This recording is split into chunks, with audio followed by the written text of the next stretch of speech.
Good morning दोस्तों। तो फिर से स्वागत है आप लोगों का पसंदीदा YouTube channel Balram creative class में। तो फिर से हम लोग साइंस के टॉप 20 क्वेश्चन लाए हैं जो आपके एग्जाम के लिए उपयोगी रहेगा।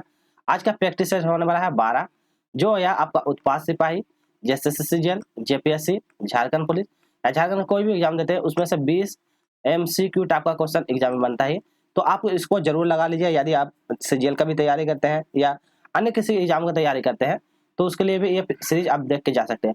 तो फिलहाल हम उत्पाद सिपाही को टारगेट लेकर भी चलते हैं और ये आपका पेपर 3 में आता है साइंस का। ठीक है, तो ये भी याद रखिए पेपर 3 से बनता है 20 प्रश्न। तो चलिए आज का स्टार्ट करते हैं 20 महत्वपूर्ण MCQ क्वेश्चन। तो पहला क्वेश्चन है, क्या है? ट्यूबरकुलोसिस संक्रमण होता है। पहला ऑप्शन है ट्यूबरकुलोसिस संक्रमण होता है। एक मिनट, इसको कलर चेंज कर लेते हैं।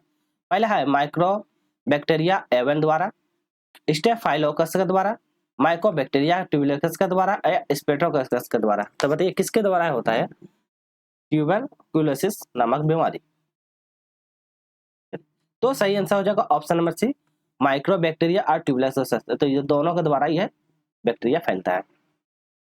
क्वेश्चन नंबर नेक्स्ट, विद्युत आवेश का एसआई मात्रक। विद्युत आवेश का एसआई मात्रक क्या था? एम्पियर, कूलम, ईयूवी और केल्विन। तो विद्युत आवेश का एसआई मात्रक, तो विद्युत आवेश का एसआई मात्रक होता है कूलम। तो याद रखिएगा ऑप्शन नंबर बी कूलम होता है।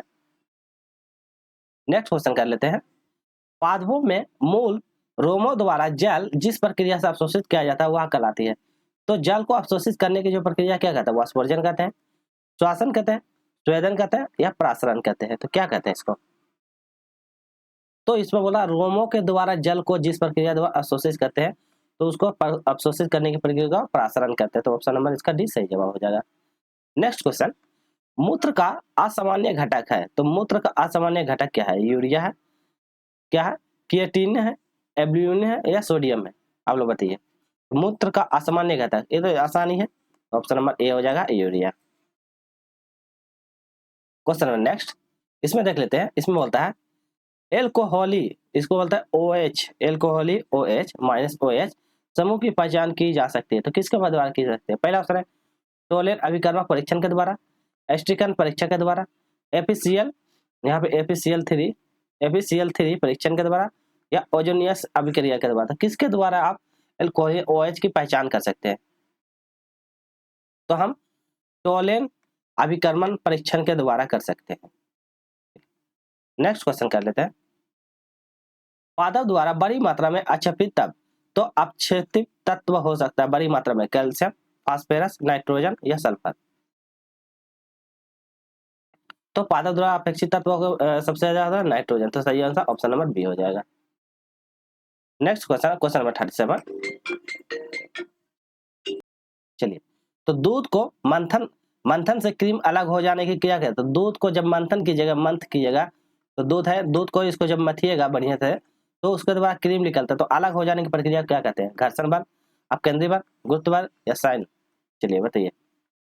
तो ये इस प्रकार के जो अपकेंद्री, इसको कहते हैं अपकेंद्री बल। तो अलग करने की जो कारण हो जाता है, कौन सा कारण? अपकेंद्री बल के माध्यम से क्या होता है? ये अलग हो जाता है। नेक्स्ट क्वेश्चन, तंतु आहार में शामिल होते हैं। तो तंतु आहार में शामिल होते हैं ग्लाइकोजन, प्रोटीन, सेल्यूलोज या वसा। तो तंतु के आहार में क्या शामिल होते हैं?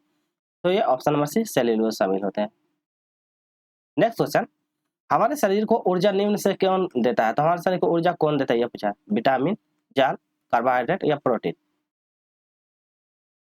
तो हमारे शरीर को ऊर्जा कौन देता है ये बताइए। चलिए, तो हमारे शरीर को ऊर्जा देने का काम होता है कार्बोहाइड्रेट। तो ऑप्शन नंबर ये हो जाएगा कार्बोहाइड्रेट। नेक्स्ट क्वेश्चन, वायरल संक्रमण से होने वाला रोग। तो वायरल संक्रमण से होने वाला रोग टाइफाइड, विषुचिका, जुकाम या मलेरिया? चलिए, तो वायरल से जो होने वाला रोग उसको क्या कहते हैं? तो इसको कहते हैं जुकाम। तो ये वायरल जुकाम जो है वायरल से ज्यादा फैलता है। नेक्स्ट क्वेश्चन, ठोस कपूर के वाष्प बनने की प्रक्रिया को क्या कहते हैं? तो ठोस कपूर वाष्प बनने की प्रक्रिया क्या कहते हैं? वाष्पीकरण, हिमकरण, पिघलना या ऊध्र्वपातन? तो इसको क्या कहते हैं? ऊध्र्वपातन। तो हम कहते हैं ऊध्र्वपातन कहते हैं। पौधे व पेड़ का खाना तैयार करने की प्रक्रिया क्या कहते हैं? पहला ऑप्शन है कार्बोहाइड्रोलिसिस, फोटोसिंथेसिस, मोटाबिलिक सिंथेसिस या फोटोसिंथेसिस? चलिए बताइए सही आंसर। तो पौधे जो पेड़ से खाना जो बना तैयार करने की प्रक्रिया क्या कहते हैं, ये पूछा गया है। चलिए, तो इसको हम पौधे जो पेड़ से जो तैयार करते हैं वो तो फोटोसिंथेसिस कहते हैं। तो ऑप्शन नंबर डी सही जवाब हो जाएगा, फोटोसिंथेसिस। नेक्स्ट क्वेश्चन, निम्नलिखित में से कौन सी धातु अर्धचालक की तरह ट्रांजिस्टर का प्रयोग होता है? तो अर्धचालक की तरह ट्रांजिस्टर में प्रयोग होता है तांबा, जर्मेनियम, ग्रेफाइट या चांदी? तो ये होता है जर्मेनियम। तो अर्धचालक की तरह जर्मेनियम होता है। नेक्स्ट क्वेश्चन, जैविक सिस्टम को रासायनिक क्रिया की प्रक्रिया को तेज करने वाला कैटेलिसिंग उत्तरदायी पदार्थ है, क्या है? बैक्टीरिया, एंजाइम, डीएनए या प्रोटीन? तो ये एंजाइम, ऑप्शन नंबर बी हो जाएगा सही जवाब, एंजाइम है।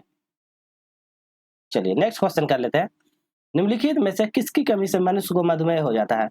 तो मधुमेह किसकी कमी से होता है? ग्लाइसिन के कारण, हीमोग्लोबिन के कारण, हिस्टोमिन के कारण, इंसुलिन के कारण? तो मधुमेह किसके कारण होती है, ये पूछा गया है। तो मधुमेह किसके कारण होता है? ये इंसुलिन के कारण। तो ऑप्शन नंबर डी हो जाएगा, इंसुलिन के कारण हो जाती है। नेक्स्ट क्वेश्चन, विटामिन जो खट्टे फल के साइट्रस में पाया जाता है तथा चर्म को स्वस्थ रखने में जरूरी होता है, वह क्या है? Vitamin A, vitamin C, vitamin B, vitamin D? आपको पता ही होगा, खट्टे पदार्थ में कौन? विटामिन सी पाया जाता है, जैसे नींबू हो गया, ये सब वगैरह में विटामिन सी पाया जाता है। ठीक है, तो ये आप लोग याद रखिए। मिर्च में, हरा मिर्च में भी विटामिन सी पाया जाता है। चलिए नेक्स्ट क्वेश्चन करते हैं, मनुष्य के शरीर में खून का शुद्धिकरण प्रक्रिया क्या रहता है? डायलिसिस, ऑस्मोसिस, हीमोग्लोसिस या पैरालिसिस? तो इसको कहते हैं डायलिसिस। क्या कहते हैं? डायलिसिस। ऊपर में विटामिन का सारा नाम भी बता देते हैं। विटामिन ए जो क्या होता है, विटामिन ए जो होता है इसको बोलते हैं थायमिन। तो याद रखिए विटामिन ए थायमिन, इसको रतौंधी नामक रोग जो होता है विटामिन ए, ठीक है, बेरे बेरे रोग इसी के कारण होता है। विटामिन बी, विटामिन बी का नाम ही यहाँ पे विटामिन बी है थायमिन, ठीक है। विटामिन बी का नाम रहता है थायमिन और विटामिन ए इसका नाम है रेटिनॉल। तो रेटिनॉल याद रखिए, अब थायमिन हो जाएगा। तो ये सब विटामिन डी, जिसे क्या होता है रिकेट्स नामक बीमारी विटामिन डी के कारण होता है। तो ये सारा याद रखिएगा। विटामिन बी से बेरी बेरी नामक रोग होता है। तो ये विटामिन सी के कारण क्या होता है? मसूड़े, मसूड़े से खून निकलना। तो मसूड़े, तो मसूड़े से खून निकलना, ठीक है। नाभिक वाला रोग इसे विटामिन सी के ही बोला जाता है। तो ये सब याद रखिएगा, एग्जाम में कभी कभी पूछता है। चलिए अगला क्वेश्चन कर लेते हैं हम लोग। इसमें बोलता है टरबाइन व डायनामो। तो टरबाइन और डायनामो से बिजली को प्राप्त करने में किस ऊर्जा का विद्युत ऊर्जा में परिवर्तन करते हैं? तो टरबाइन से डायनामो से बिजली उत्पन्न करने का कौन सा? रासायनिक ऊर्जा, सौर ऊर्जा, मैकेनिकल ऊर्जा या मैग्नेटिक ऊर्जा? चलिए बताइए। तो डायनामो से बिजली उत्पन्न करने को क्या कहते हैं हम लोग? तो डायनामो से बिजली उत्पन्न करने की प्रक्रिया को हम लोग क्या कहते हैं? मैकेनिकल ऊर्जा। तो इसको कहते हैं मैकेनिकल ऊर्जा। तो मैकेनिकल ऊर्जा, ऑप्शन नंबर सी मैकेनिकल ऊर्जा हो जाएगा। नेक्स्ट क्वेश्चन करेंगे, पढ़ने पढ़ने में काम आने वाली ग्लाइसोस किस प्रकार का लेंस से बनता है? तो पढ़ने में काम आने वाली ग्लाइसेस किस प्रकार के लेंस होता है? अवतल लेंस, उत्तल लेंस, साधारण लेंस या ये भी दोनों? तो हम लोगों का दोनों लेंस होता है। किसी को यदि निकट दृष्टि है, निकट दृष्टि अवतल लेंस का भी उपयोग करते हैं, और दूर दृष्टि, तो दूर दृष्टि के लिए उत्तल लेंस का उपयोग करते हैं। तो ये दोनों लेंस का उपयोग करते हैं, ठीक है। तो याद रखिएगा, इसको बोलते हैं कॉनकेव, इंग्लिश में कॉनकेव बोलते हैं, और इसको कॉन्वेक्स। तो कॉनकेव और कॉन्वेक्स याद रखिएगा, कॉनकेव कॉन्वेक्स। जैसे बोलेगा साइड मिरर, तो साइड मिरर देखने के लिए हम लोग उत्तर दर्पण का उपयोग करते हैं। तो ये सभी आप लोग याद रखिएगा। चलिए आज का अंतिम प्रश्न देख लेते हैं। इसमें बोला है निम्नलिखित धातुओं में से कौन सा ताप सामान्य तौर पर द्रव्य अवस्था में पाया जाता है? तो कौन सा ताप है जो कमरे के ताप पर द्रव्य अवस्था में पाया जाता है? सीसा, पारा, निकेल या तेल? तो पारा, पारा इसको बोलते हैं मरकरी। तो मरकरी बोलते हैं। तो पारा जिसको मरकरी भी बोला जाता है, यह कमरे के ताप पे कौन सी धातु है ये, ठीक है। तो धातु को में कमरे के ताप पे मरकरी पाया जाता है। और यदि इसी में बोलता है अधातु, तो अधातु कमरे के ताप पे, तो ये बोल रहे हैं ब्रोमीन, ठीक है। यदि कमरे के ताप पे मतलब कि धातु में पाया जाता है तो पारा, जिसको मरकरी बोलते हैं। अधातु बोलता तो अधातु में बोलते हैं तो ब्रोमीन, याद रखिएगा ब्रोमीन, ठीक है। चलिए आज के लिए इतना ही रखते हैं, फिर मिलेंगे नेक्स्ट वीडियो में।